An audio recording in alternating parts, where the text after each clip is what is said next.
lost connection, intersections of modern love, deep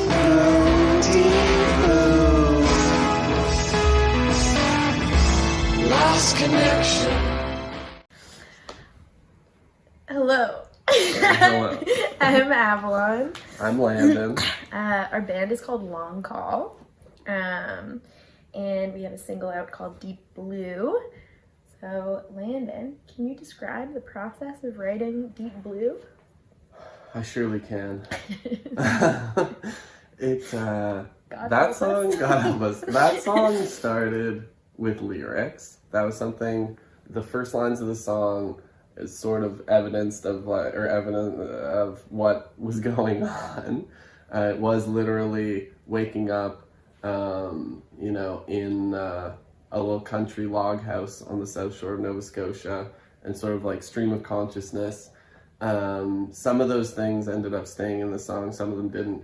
As I was writing, this idea sort of developed, and started picturing this, what ended up being sort of the imagery of the song, which is like a deteriorating, almost like flooding, disaster-stricken home of some kind, and you're sort of like gathering possessions and getting out of there.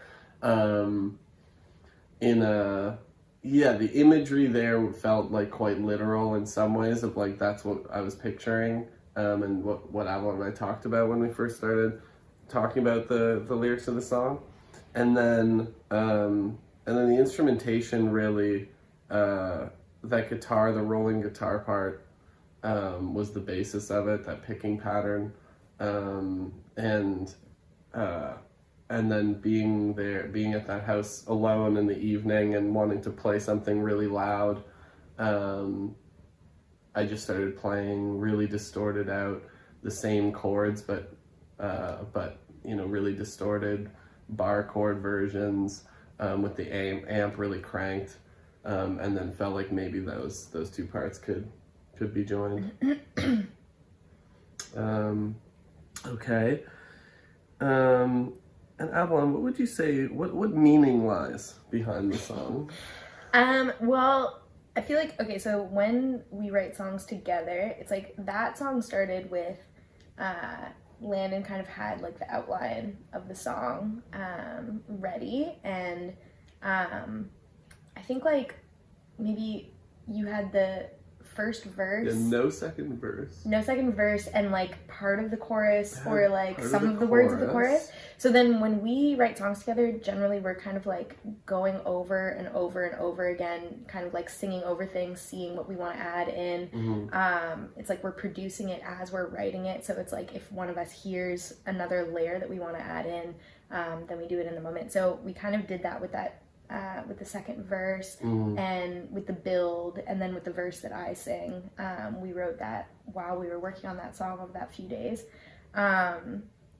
And so I feel like for me, in terms of meaning behind the song, it's like, I feel like there was some, like you're talking about like the literal imagery in the song, and to me it's like a lot of it is obviously a metaphor, and kind of describing the feeling as a relationship, or after a relationship is ended, thinking about what it looks like to be going towards that end together, and like all of the different ways that a thing can go, and like things that you can think of like what would have happened if we had approached this differently. But yeah, a lot of it is just kind of like that overall feeling of kind of like looking back on something that's ended. Yeah. Nice. Thanks. Nice. Landon, it's a textured piece of work. Describe the choices made in production and recording that give the song such an ethereal vibe. Thank you, David. Yeah, that's a very nice question. I think part of that really is echoed in what you said about the meaning and how we go about the production side of it, where we really love layering and texture, and we love to sort of sit and listen to parts, and then we'll sit there with our eyes closed listening, and we're like, okay, I just hear this like maybe a panning voice going back between this part, or some kind of a distorted thing going on in the background, and like there were layers of those elements that we sort of like knew we wanted from the beginning. It was like, okay, I knew I wanted driving drums, but then it was like that turned into like 4 or 5 different drum tracks, and then we started peeling them back at a certain point. But it was like, you know, adding a lot of vocal effects and overlapping vocal layers, and the feeling of like something that we were really trying to achieve that we talked about, I think during the production side of it, was like we wanted to feel sort of like dusty or like grainy throughout, but we don't want it to get completely swallowed by that. Like we want the vocals to still be clear. So it's like there's a distorted guitar that I think is running for most of the song, really low in the mix, that I think gives a bit of that quality. But it's really just like a lot of layers of different instruments and different things, sometimes very quiet, sometimes only on one side, that we feel while we're arranging, that I think sort of builds it out. Yeah, and like there are parts where there are like, I don't know, like 15 of my voice or something, like just doing like a vocal swell. Yeah. And like,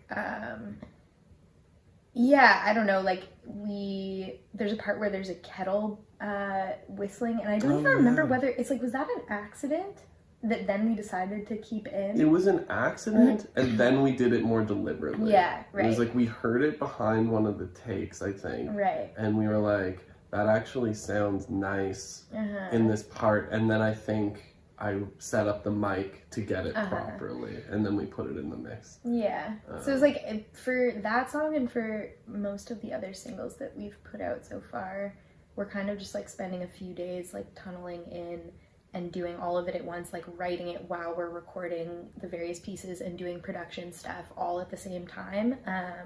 And so we got really like, yeah, we like with that one, we were really like allowing ourselves to do as many layers as we felt like. Yeah.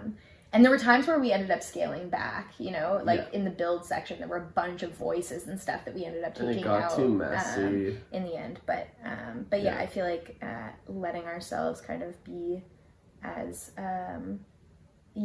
as multi-layered as we felt like being was really fun. Yeah. Nice. Yeah. Okay. Yeah. Thanks, Uncle Ears. Yeah, thanks a lot. This has been fun.